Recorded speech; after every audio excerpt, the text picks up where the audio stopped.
Welcome to Total Politik. Jumpa lagi dengan konten ngomong sendiri bersama gua Ari Putra. Dan semoga PPKM kita berjalan lancar dan angka COVID-19 bisa ditekan turun oleh kebijakan ini. Dan hari ini gua mau bicara soal sesuatu yang yang klasik, yang kuno ya, udah lama banget dan sudah sering dibicarakan. Dan ini respon terhadap beberapa dosen gua yang ngontak gua, ternyata mereka nyasar di Total Politik dan nonton gua ngoceh-ngoceh. Mereka bilang kalau gua tidak memasukkan diskusi sosiologi ke dalam konten-konten gua. Dia anggap gua terlalu banyak ngomongin isu-isu politik terkini. Mohon ampun kepada Lord gue di sosiologi UI, dan kali ini gue mau membahas sebuah isu dan menjadi respon terhadap tuduhan tersebut. Dan gue akan membahas soal teori tentang konflik sosial. Nah, ahli-ahli gempa itu mengatakan ada sesuatu yang abnormal apabila bumi tidak bergetar, bumi tidak berguncang. Itu artinya bahwa bumi itu mati kalau tidak ada getaran. Kenapa? Karena tidak ada pergerakan, karena tidak ada perubahan material. Makanya bumi itu berarti tidak beraktivitas. Justru gempa itu sebuah kejadian alam yang membuat bumi ini menemukan keseimbangan barunya, karena ada berbagai macam perubahan struktur di dalam tubuh bumi itu sendiri gitu. Jadi semakin banyak pembentukan, semakin banyak juga keterkejutan yang terjadi gitu. Nah, konflik sosial kira-kira tidak jauh berbeda dengan analogi ahli-ahli gempa ini terjadi gitu. Bagaimana sebenarnya masyarakat seperti halnya bumi ini, kalau masyarakat tuh bergerak, ada perubahan, masyarakat tuh menerima pengetahuan baru, itu konflik sosial adalah sebuah jalan keluar yang alamiah untuk menemukan keseimbangan baru gitu, new equilibrium di dalam masyarakat itu sendiri gitu. Nah, kalau kita bicara misalnya konflik itu yang terjadi di berbagai macam tempat gitu, berbagai macam organisasi sekitar kita. Misalnya konflik di dalam hubungan industrial, buruh dan kelompok pemilik modal. Ini contoh-contoh klasik lah kalau di pelajaran sosiologi, terutama mengenai teori-teori hubungan industrial atau teori mengenai kelas sosial gitu. Jadi kelas pekerja dan kelas pemilik modal, dua-duanya saling desak-mendesak. Kalaulah buruh-buruh ini tidak pernah mendesak pemilik modal, mereka tidak akan melakukan sebuah lompatan untuk menemukan teknologi-teknologi baru untuk menopang keberhasilan mereka dalam mengumpulkan kekayaan gitu. Nah, di sisi yang lain, kelompok buruh apabila tidak pernah menekan, maka mereka juga akan terus langgeng di dalam sebuah praktek eksploitasi itu antara pemilik modal dan kelas pekerja, eksploitasi terhadap nilai tambah yang mereka kerjakan gitu. Nah, oleh karena itu bagi kapitalis ini akan berfungsi untuk bergerak maju menemukan teknologi baru, tapi bagi buruh, bagi kelas pekerja, konflik di sini dimaknai sebagai sebuah upaya untuk menata ulang hubungan yang lebih berkeadilan gitu. Nah, inilah yang terjadi, dan itu perubahan-perubahan dan berbagai macam pergerakan di dalam masyarakat itu sesuatu yang normal. Dan bagi siapa yang takut dan menghindari gitu, cenderung menghindari ya dengan berbagai macam cara konflik sosial itu terjadi, makanya itu adalah kelompok-kelompok yang tidak mau adanya perubahan yang terjadi gitu. Ini juga terkait dengan pertanyaan Pak Mansap. Gue pernah teleponan sama Pak Mansap dan ada sebuah isu yang menurut gue sangat menarik yang menjadi pertanyaan Pak Mansap. Kenapa masyarakat di Amerika itu cenderung lebih hormat kepada sistem dibandingkan masyarakat Indonesia? Konteksnya begini, waktu itu gua ngobrol soal vaksin. Jadi kalau Anda udah 2 kali vaksin boleh lepas masker di Amerika sekarang. Tapi kalau sekali tolong dipakai maskernya. Itu cuma pemberitahuan, tidak ada sebuah tindakan disipliner gitu, indisipliner yang dilakukan dengan berbagai macam instrumen koersif kepada para warga negara yang waktu itu konteksnya mau belanja ke Walmart atau ke tempat-tempat publik gitu. Tapi dengan sadarnya sendiri mereka menghormati sistem yang ada. Nah, jawaban gua secara sosiologis, orang-orang sosiologi akan melihat ini sebagai sebuah upaya rekognisi gitu. Apabila orang memiliki rekognisi pengakuan terhadap sistem, dia akan menuruti sistem itu tanpa dorongan-dorongan koersif gitu. Jadi dengan voluntarily gitu, dengan sukarela. Kenapa itu bisa terjadi? Karena sistem ini diakui dan sistem ini dipercaya merupakan sebuah metode masyarakat, metode bersama untuk melindungi keadilan gitu. It's about fairness. Jadi makin orang percaya bahwa mengikuti sistem ini adalah cara untuk mencapai keadilan, maka sistem itu akan bekerja. Tapi apabila sistem itu dianggap tidak mampu menyelenggarakan keadilan, maka sistemnya nggak akan bekerja. Misalnya kalau gua mau PPKM nih, harus di rumah aja gitu misalnya. Ya gua lihat orang berpangkat, orang punya duit banyak itu bisa keluar-keluar lewat aja naik mobil gitu. Sementara gue yang tidak punya apa-apa, yang cuma jalan kaki gitu, gue nggak bisa keluar. Jadi ya udahlah, ini kan sistem ini buat kita yang miskin, buat orang kaya mah enggak gitu. Nah, sehingga dengan ketidakpercayaan terhadap sistem itu dalam melangsungkan keadilan sosial gitu ya, social justice, maka untuk menyelenggarakan sistem tersebut dibutuhkan instrumen-instrumen koersif gitu. Jadi karena orang nggak percaya ini bisa bikin adil, ya udah kita pakai aja instrumen koersif, mau nggak mau lo harus nurut gua gitu. Jadi mulailah negara mengawasi setiap saat warganya yang keluar malam karena di masa PPKM ini nongkrong-nongkrong rame-ramean gitu. Ya karena most of them berpikir bahwa sistem ini buat the have no gitu, tapi buat the have mereka bisa punya mekanisme sendiri, baik itu yang dilepas oleh negara atau mereka bisa menyelenggarakan keramaian sendiri gitu. Misalnya bikin pesta internal kalau orang punya uang banyak gitu misalnya, yang orang miskin ya nggak bisa gitu.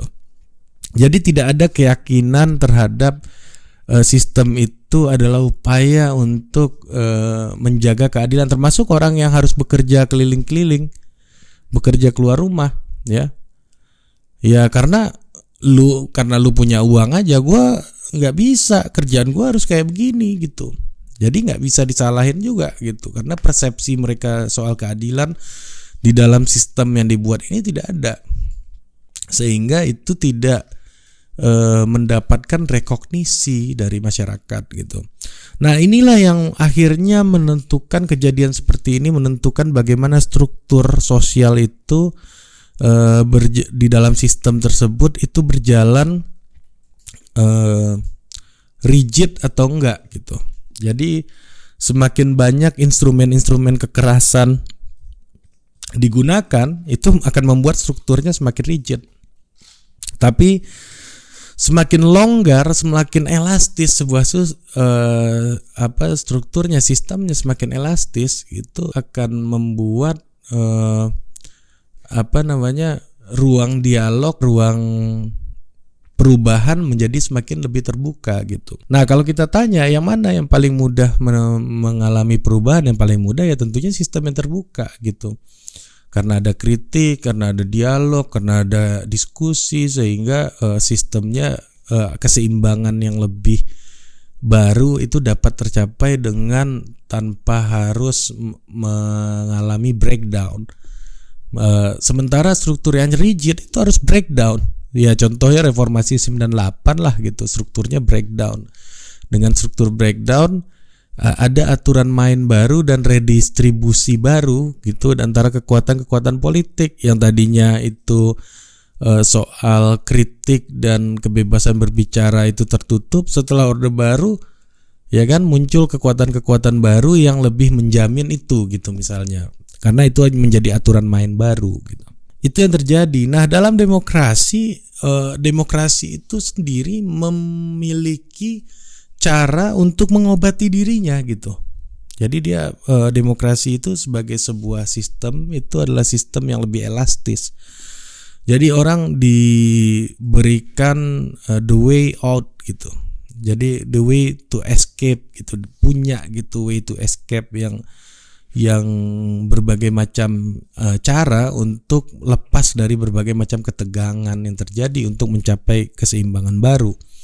Nah, misalnya contoh di Amerika soal kemarin itu yang penyerangan Kapitol gitu. Ya, tapi setelah itu hasil pemilu ya orang hormati aja gitu misalnya. Ya karena pemilu itu merupakan cara keluar untuk lepas dari ketegangan gitu. Ya seperti di Indonesia, kalau lu nggak suka sama presidennya, misalnya kalau nggak suka sama bupatinya, jangan pilih dia lagi, atau jangan pilih orang-orang sekitarnya gitu misalnya yang akan dimajukan setelah dia. Nah ini menjadi sebuah mekanisme keluar dari ketegangan, yaitu pemilu itu sendiri. Dia menjadi obat bagi struktur masyarakat yang memegang demokrasi gitu. Nah, termasuk juga uji material ke MK gitu, misalnya uji undang-undang atau uji perda ke MA gitu. Itu cara keluar dari ketegangan gitu. Nah, sehingga kita tidak stagnan gitu di dalam sebuah ketegangan. Dan misalnya kalau di negara-negara yang parlementer lebih gampang lagi ganti perdana menteri gitu, karena tidak sangat tergantung kepada dinamika di dalam parlemen seperti apa. Jadi demokrasi hari ini itu makin memberikan ruang untuk menemukan keseimbangan yang baru gitu di masyarakatnya. Dan John Dewey gitu, seorang pemikir, mengatakan sistem yang diuji terus dia akan menemukan let's say creative response gitu.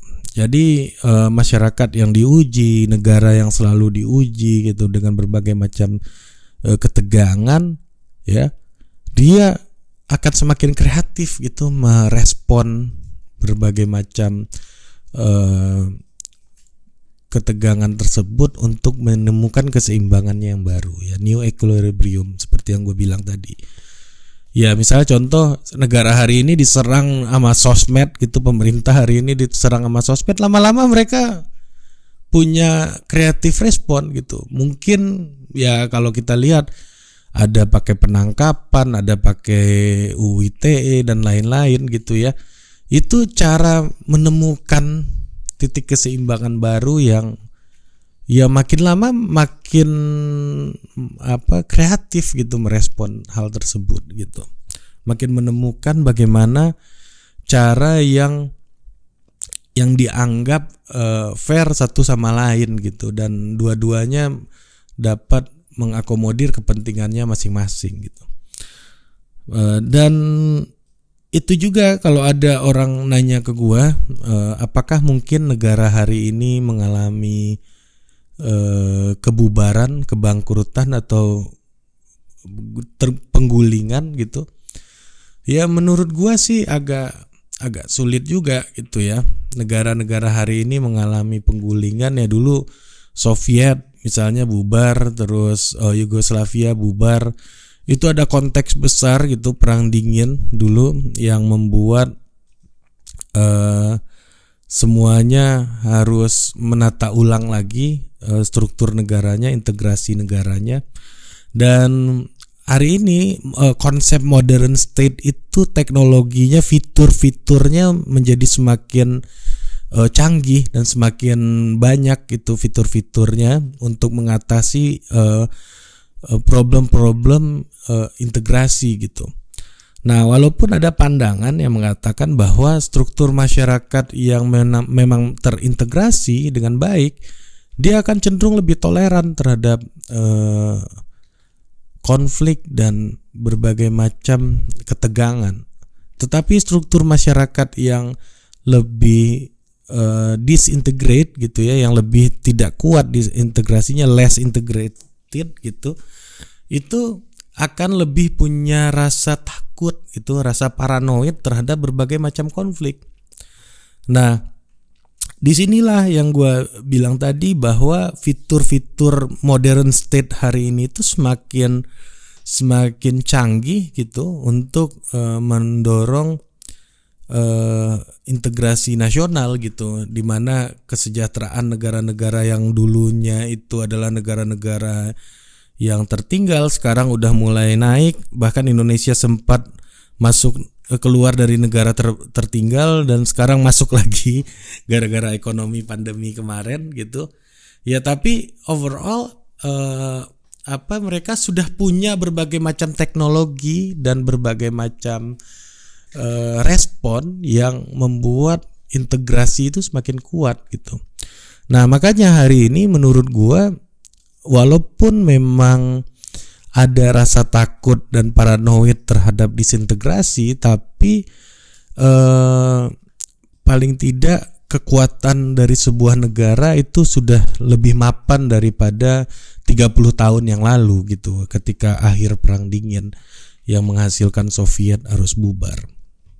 Dan itulah yang kita lihat realitasnya hari ini, dan gue sangat optimis bahwa agak sulit ada negara yang bubar atau disintegrasi lagi kayak beberapa tahun yang lalu gitu, dimana situasinya tidak, dan fitur dari sebuah negara untuk memastikan integrasi nasionalnya kuat itu tidak seperti sekarang. Dan apalagi hari ini ketergantungan antara satu negara dengan negara lain itu semakin kuat gitu.